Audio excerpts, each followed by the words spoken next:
Well, if it hadn't been for Parnelli, most likely I wouldn't have come to Indianapolis. And everybody would say, well, how would you know?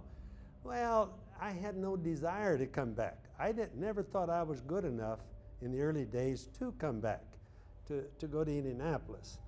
And Parnelli's the one that convinced me that I should do it. Not only that, he got the first car, the American rubber plastics car that I drove. He lined that up for me. He even arranged the place where I was going to sleep, down in a little basement of a house here. You remember that? And so he was my big mentor, and really the person that kick-started me and got me going, and something that naturally you would never forget, because it was a big deal in my lifetime. Now, was I going to make it? It didn't look too good for a while. But he's also the guy that lined me up with Andy Granatelli in the Novi. And tell him the rest of the story. Which one was that? The first corner. Oh, gee, well, I didn't last very long in the race. I mean, I was on the second lap. I didn't crash till the second lap. Oh, okay. I went a long time. How about the second year? Well, I didn't cause that one, though.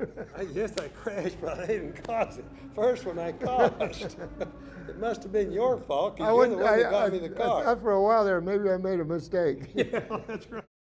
Ford wanted me to come out and do Pikes Peak, which I did, and that's really when I met Bobby, and I mean, I maybe even met him before, but I really got to know him, and he helped me a lot at Pikes Peak, and we just became friends, and we started, you know, pre-running up and down the hill and stuff like that, and got to know each other. And I could see Bobby, I think, won the race that year, and so I seen that he had a lot of talent and really needed to be, you know, have a shot at Indy.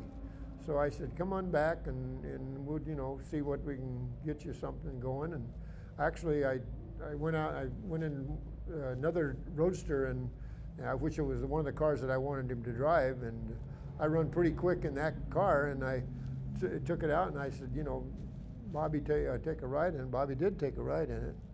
But his dad was really a fan of the Novi, and he wanted Bobby to drive the Novi, and so I went over and introduced him to Andy, and then he took a ride in that, and then of course he had mixed emotions about what car he was going to drive, and of course Andy is pretty persuasive, so I guess that's where he wound up. Understatement of the year. Yeah, right.